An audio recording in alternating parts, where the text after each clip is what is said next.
monde, j'espère que vous allez bien. Aujourd'hui, on va parler d'un sujet très important, la vaccination. Et précisément de pourquoi faut-il vacciner son animal. Allez, c'est parti. La vaccination est un acte très souvent banalisé, mais qui est pourtant essentiel pour la santé de nos animaux. Cela permet de les protéger contre des maladies encore très répandues et possiblement dangereuses pour eux.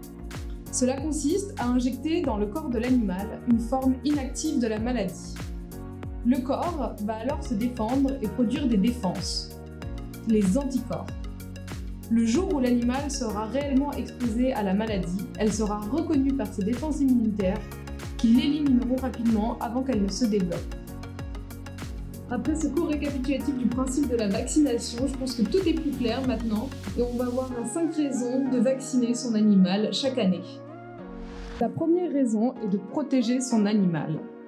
La vaccination permet de protéger son animal contre les maladies infectieuses, le plus souvent virales et bactériennes, mais aussi parasitaires, et ainsi de faire en sorte qu'il reste en bonne santé tout au long de sa vie.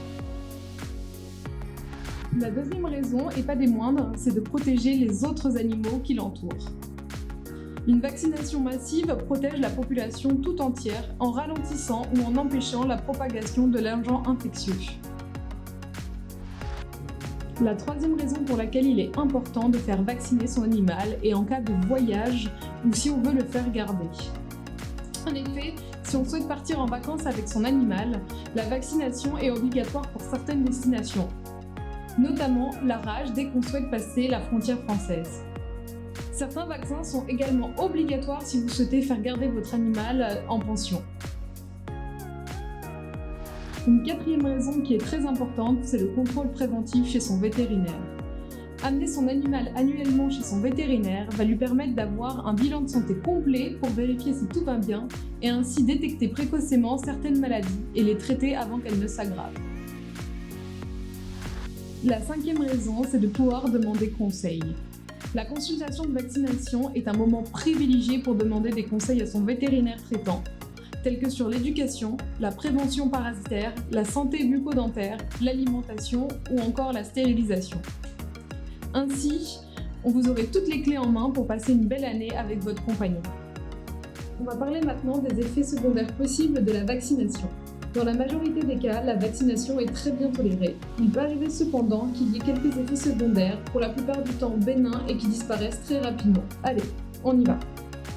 Votre animal pourra présenter de la fièvre et un peu de fatigue dans les 24 à 48 heures après l'injection. Il suffit de le laisser se reposer et il sera en pleine forme le lendemain. Votre animal peut également avoir une réaction locale sur le site de l'injection se manifestant par la formation d'une petite boule.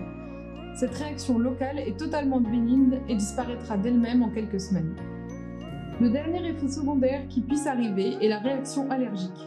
Elle se manifeste par des démangeaisons et ou un gonflement. C'est une réaction qui arrive très rarement et qui est due à une hypersensibilité individuelle. Dans ce cas, il faut aller consulter son vétérinaire en urgence pour qu'il arrête le processus allergique. Attention, les chats sont très sensibles aux fibrosarcomes, tumeurs malignes, provoquées par des traumatismes répétés au même point, tels que les injections vaccinales, morsures ou blessures.